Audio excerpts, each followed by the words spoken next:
Live from downtown Detroit, Local 4 News at 5 starts now.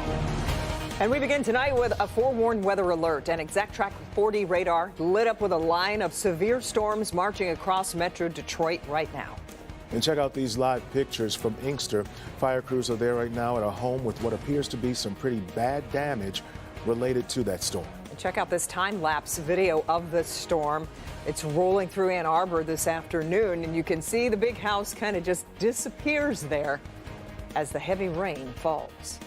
Well, the good news right now, off the top, the last warning in the region has just been dropped. And we want to get right over to Kim Adams for an update. Hi there, Kim.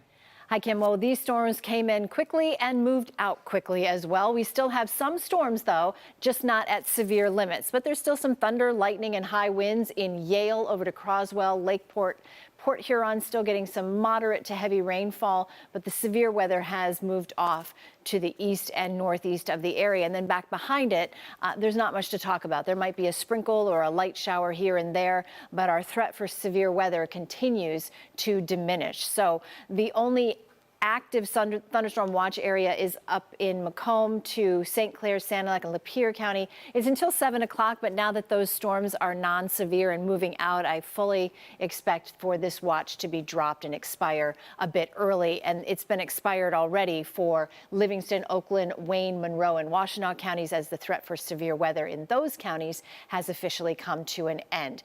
You saw Inkster earlier, and we have had some reports, some damage reports there. We'll start with Warren in Macomb County, where there's a large tree limb that fell on the road at 3:59.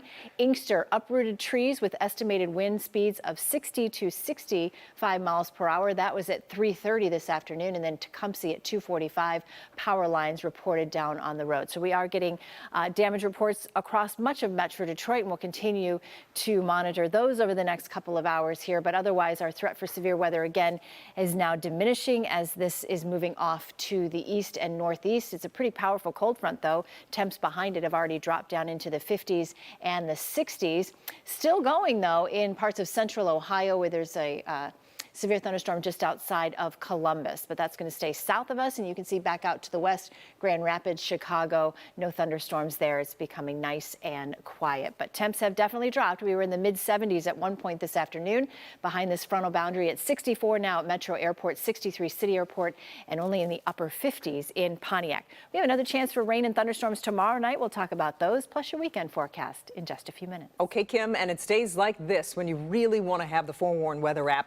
It puts live radar in the palm of your hand and even tracks lightning strikes. And it'll also send you a push alert if you're in a watch or warning area. You can download it for free in the App Store. Just search WDIV.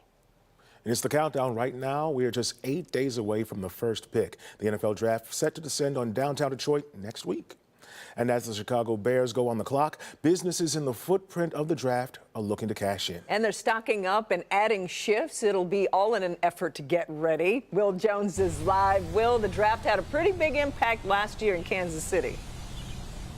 And Kimberly and Damon, Detroit is hoping for the same. We've been watching the countdown clock for the NFL draft for a while now. Hundreds of thousands of people are expected in the city. Hotels are booked up. Restaurants are also planning for big crowds. They are extending their hours and bringing in extra staff.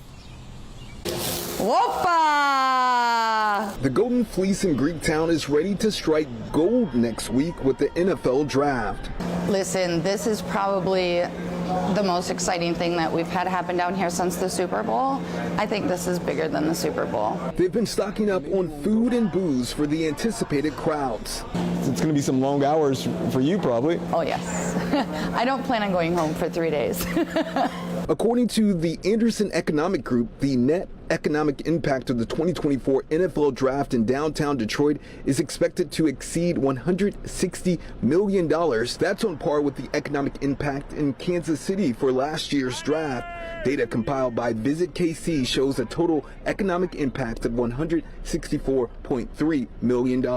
I hope that the draft events will allow people to see just how fun downtown is and how great the momentum is to continue building the economic activity and the output for small businesses downtown. Over at Prime and Proper near Capitol Park, reservations are filling up quickly for next week. Prime and Proper is about experience. And because the draft is such a once-in-a-lifetime opportunity for a lot of Detroiters, as well as people outside, we're actually extended hours. Some restaurants are offering special menu items for the draft. Prime and Proper is offering olive-fed Wagyu, and that will set you back several $1,000s. So that just really gives you an idea of how much money is going to be rolling into town next week. We're live downtown. Will Jones, yes, Local 4. A lot of money. Will, I know we know the short-term benefits of the draft. Any idea of the possible long-term benefits for the city? Well, I asked Kansas City officials if they had any data to support that, and they did not. But the idea is that people are going to come, look around the city, sample what it has to offer, and hopefully come back for more. Right. Kimberly? Let's hope so. Okay, Will, we appreciate it.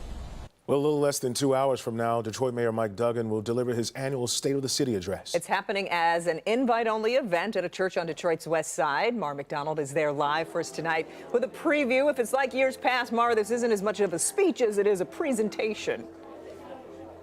Well, really, Kimberly, although as I remember the mayor's first go-around of this when he took office, it was him, his sleeves rolled up, a yellow legal pad, and no teleprompter. These have radically changed since then, but let me give you an idea of what we know is coming up tonight.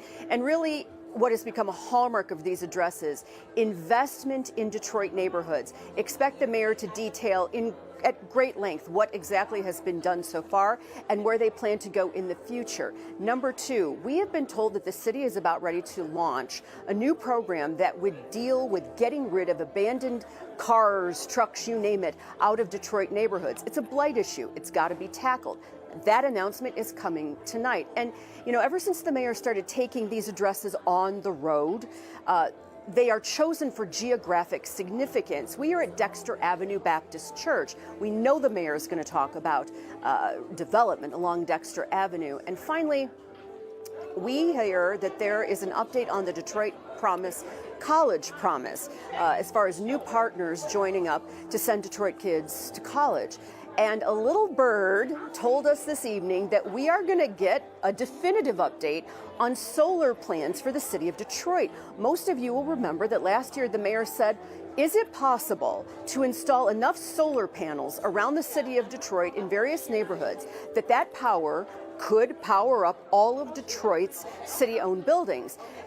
They've had consultants, they've talked to neighborhoods, they've offered incentives. Tonight, I think we're going to hear whether that's going to be a go. We're live on Detroit's west side. I'm Mara McDonald, Local 4. Okay, Mara, we appreciate it. And because of the State of the City airing tonight, we're moving Wheel of Fortune and Jeopardy to MeTV. That's channel 4.3. Both shows will start at the regular times, Wheel at 7, Jeopardy at 7:30.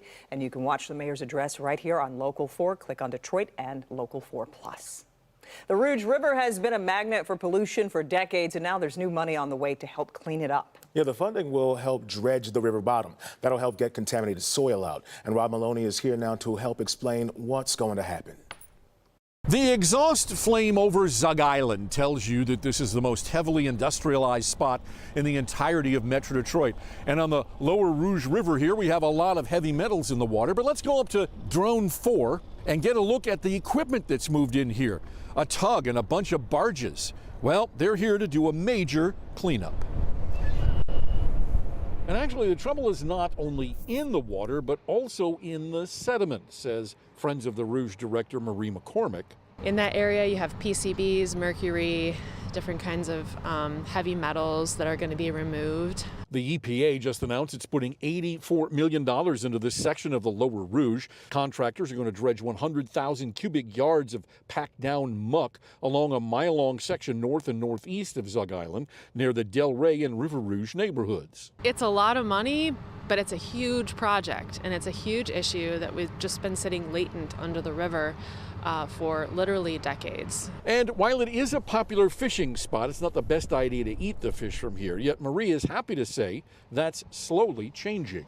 You do see a return of wildlife, more fish habitats being improved, especially near the confluence of the Detroit and the Rouge River.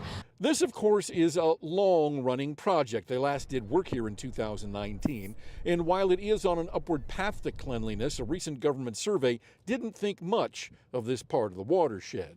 The Rouge River scored a D+, which means we have a lot of work to do. Now, the EPA is putting about $51 million into this project. They needed to get funding from somebody else, and Honeywell has stepped up to put in the rest of that to get this project to move along. Back to you. All right, Ross, so how long will they be out there dredging? Well, they're supposed to be starting here in the next week or so, and they believe they're going to be here and through 2025, depending certainly on weather. All right, Ross, thanks for that update.